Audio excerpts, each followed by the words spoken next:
بسم الله الرحمن الرحيم، والصلاة والسلام على أشرف المرسلين سيدنا محمد صلى الله عليه وسلم. ازيكم يا اخوات؟ عاملين ايه؟ وحشتوني كتير كتير. النهاردة هعمل معاكم مربى المشمش، وهي سهلة وبسيطة جدا ومش مكلفة وما بتاخدش وقت ولا مجهود، بس بتبقى ظريفة وحاجة طبعا على السفرة بتاعتنا حلوة جدا. الناس اللي هي مثلا بتبقى زهقانة من الروتين بتاع الفطار، ان كان فول طعمية بدنجان بطاطس جبنه، الحاجات دي عايزين يغيروا. فدلوقتي المشمش في السوق، يلا بسرعه قومي الشطري وهاتيه واعمليه مربى قبل ما يختفي، لان انتي طبعا عارفه المشمش بيعدي بسرعه. بيبقى ضيف خفيف جدا.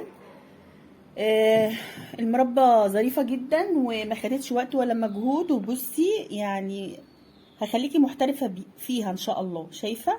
بصي النتيجه، بصي اللون بتاعها، بصي القوام بتاعها، يعني بسم الله ما شاء الله، حاجه كده تفتح النفس. يلا تعالي وهعمل معاكم سندوتش اهو. بصوا، اول حاجه بصوا انا بحبها جدا بالقشطه. هحط قشطه، اهيت القشطه اللي هي وش اللبن زي ما انتم شايفين كده اهو. بعمل معاكم السندوتش اهو. بصوا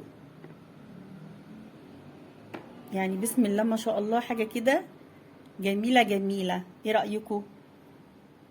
شايفين؟ يلا قوموا تشجعوا واعملوها، مش مكلفه وجميله قوي، وهخليكوا تظبطي القوام بتاعها كده ويبقى كريمي وجميل قوي. وانا بحب فيه يعني بيبقى قطع مربى كده، اللي هو قطع المشمش، وبيبقى فيه سنه مزازه كده وبيبقى حلو قوي. يلا قومي تعالي هقولك على الطريقه، سمي الله وتعالي يلا نبتدي مع بعض واحده واحده زي ما احنا متعودين. ويلا بينا، مش هنتكلم كتير، احنا عايزين نعمل شغل عالي النهارده. يلا معانا. طبعا المشمش من الفاكهة الجميلة جدا اللي احنا ما بنلحقش نشبع منها، بتعدي كده مرار الكرام. فطبعا ما ينفعش ان يعدي موسم المشمش من غير ما نعمل منه حاجة حلوة. هنعمل منه مربى، وهي مربى المشمش. دولت 2 كيلو مشمش. اول حاجة طبعا هنجيب المشمش نغسله وبعدين ننضفه بالطريقة دي. طبعا لازم نتأكد ان هو من جوه كويس جدا. بصوا لازم نفتح المشمشية ونبص فيها كويس قوي.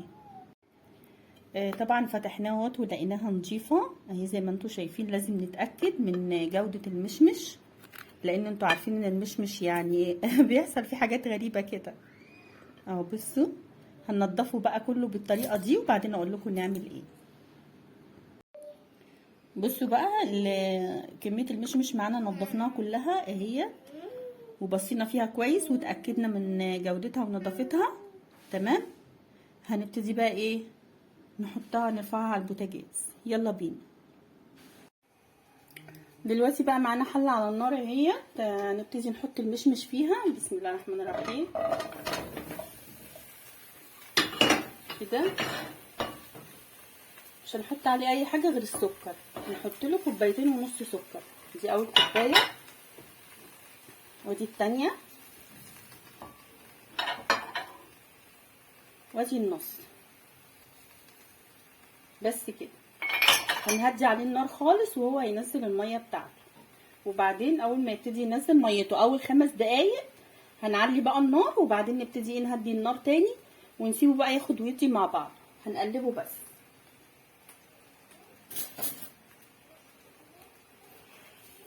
نبتدي نقلبه كده بس. شايفين معايا؟ بس مش هنعمل فيه اي حاجه خالص، ومن وقت للتاني بقى نيجي نديله تقليبه. بصوا بقى هو المشمش نزل الميه بتاعته كلها هي تمام. هنعمل ايه؟ هنقعد بقى نشيل الريم ده.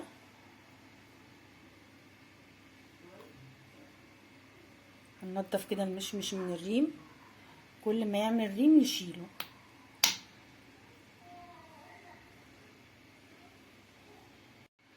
اهو كده نضفنا الريم اهو اللي عليه. هنسيبه بقى ايه يكمل السوا بتاعه. ودلوقتي كده خلاص المشمش بتاعنا ما شاء الله. بصوا مربى المشمش بقت ما شاء الله روعه روعه. بصوا حاجه كده يعني روعه، بتتكلم كده عن نفسها والله، مش محتاجه ان انا اوصفها يعني، زي ما انتم شايفين معايا كده. ده بقى القوام اللي احنا ايه وصلنا له واللي احنا عايزينه. تمام. كل اللي هنحتاجه هنعمل ايه؟ هنجيب كيسين جيلي مشمش زي ما انتم شايفين معايا كده. دول كيسين جيلي مشمش هنفضيهم بقى.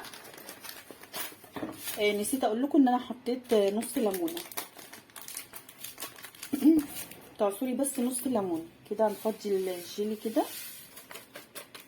عمايله سهله جدا، ما فيهاش اي صعوبه، وزي ما احنا متعودين مع بعض وصفاتنا سهله اهو. ده الكيس التاني. بصوا بتفرق جدا في النكهه وفي اللون وفي الطعم.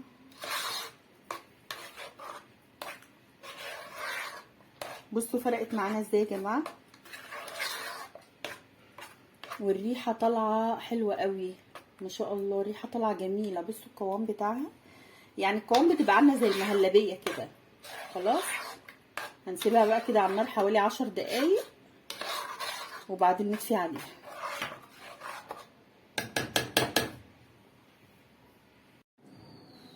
بصوا بقى بسم الله ما شاء الله النتيجه اللي احنا وصلنا لها بعد ما حطينا الجيلي. شايفين القوام بتاعها يا جماعه، وكريمي وجميله قوي قوي قوي. هتعجبكم جدا. وبمكونين 2 بس، هو المشمش وحطينا عليه يعني ال2 كيلو مشمش خدوا 2.5 كوب سكر. تمام كده. السكر بتاعها مظبوط جدا، لان انت لازم تحسي بطعم المزازه في المربى اللي هي مزازه المشمش. ماشي. وحطينا عصره ليمونه بس، وادتنا احلى نتيجه، احلى مربى. ايه رايك؟ يلا قومي جربيها قبل ما المشمش يمشي. قومي يلا جربيها واستفادي ان المشمش موجود وسعره حلو ب10 جنيه. هاتيلك يلا 2 كيلو اعمليهم، لان البرطمان يعني بصوا دي برطمانات الصلصه انا مش برميها، بحط فيها بستعملها في كل حاجه، ان كان دق الثوم، ان كان مثلا ملوخيه، ان كان مربى كده يعني بتنفع. بلاش نرميها، بنغسلها وبنجففها وبنسيبها نستعملها في اي حاجه بنستفاد بيها. بصي البرطمان المربى قد ده كده ب20 جنيه والله العظيم. وطبعا مش بيبقى نفس الطعامه والحلاوه اللي انتوا شايفينها دي. بصوا يلا قومي تشجعي كده واعمليها، مش تاخد منك وقت ولا مجهود وفلوس قليله. ان عجبك بقى الفيديو لايك وشير وسبسكرايب عشان يوصلك كل جديد، وما تنسينيش بدعوه حلوه. والسلام عليكم ورحمه الله وبركاته.